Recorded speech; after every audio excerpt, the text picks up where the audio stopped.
നിരത്തി ജനം. ആരാധന നടത്താൻ പള്ളി വേണമെന്നൊരു ചിന്തയാലൊത്തുകൂടി പള്ളി പണിതു.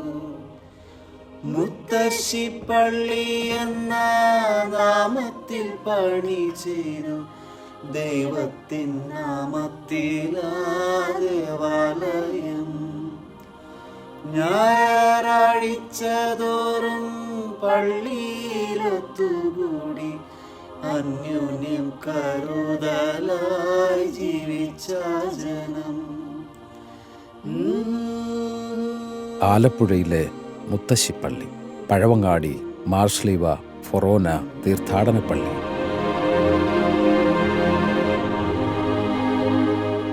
ആലപ്പുഴ പള്ളി എന്നും ഈ പള്ളി അറിയപ്പെട്ടിരുന്നു. 1400 പള്ളി സ്ഥാപിക്കപ്പെട്ടത്. Champakkulam Kallurkad saint Mary's basilica പള്ളിയാണ് മാതൃ ഇടവക. ചങ്ങനാശ്ശേരി അതിരൂപത മെത്രാപ്പോലീത്ത മാർ ജോസഫ് പെരുന്തോട്ടം ഈ പള്ളിയുടെ പൗരാണികതയും പാരമ്പര്യവും ആലപ്പുഴയിലെ പ്രാധാന്യവും പരിഗണിച്ച് വിശുദ്ധ കുരിശിന്റെ തീർത്ഥാടന പള്ളിയായി പ്രഖ്യാപിച്ചു. കാൽവരിയിലെ വിശുദ്ധ കുരിശിന്റെ തിരുശേഷിപ്പ് നൂറ്റാണ്ടുകളായി ഈ പള്ളിയിൽ സൂക്ഷിച്ച് വണങ്ങി വരുന്നുണ്ട്. തിരുശേഷിപ്പ് ചാപ്പലിൽ തന്നെയാണ് കല്ലറയിൽ സംസ്കരിച്ച ഈശോയുടെ തിരുശരീര രൂപം പ്രതിഷ്ഠിച്ചിരിക്കുന്നത്. തിരുശേഷിപ്പ് വണങ്ങാനും തിരുശരീര രൂപത്തിന് മുൻപിൽ പ്രാർത്ഥിക്കാനും ഓരോ ദിവസവും നൂറുകണക്കിന് ഭക്തജനങ്ങളാണ് പള്ളിയിൽ എത്തുന്നത്. തങ്കത്താളുകളിൽ പൊതിഞ്ഞ സ്വർഗസമാനമായ മദ്ബഹ ഈ പള്ളിയുടെ പ്രത്യേകതയാണ്. മദ്ബഹായുടെ മച്ചിന്റെ ഉൾഭാഗത്ത് ലോകത്തിലെ വിവിധ ക്രൈസ്തവ സഭകളിൽ ഉപയോഗിക്കുന്ന വ്യത്യസ്തങ്ങളായ കുരിശുകളുടെ രൂപങ്ങൾ ആലേഖനം ചെയ്തിട്ടുണ്ട്.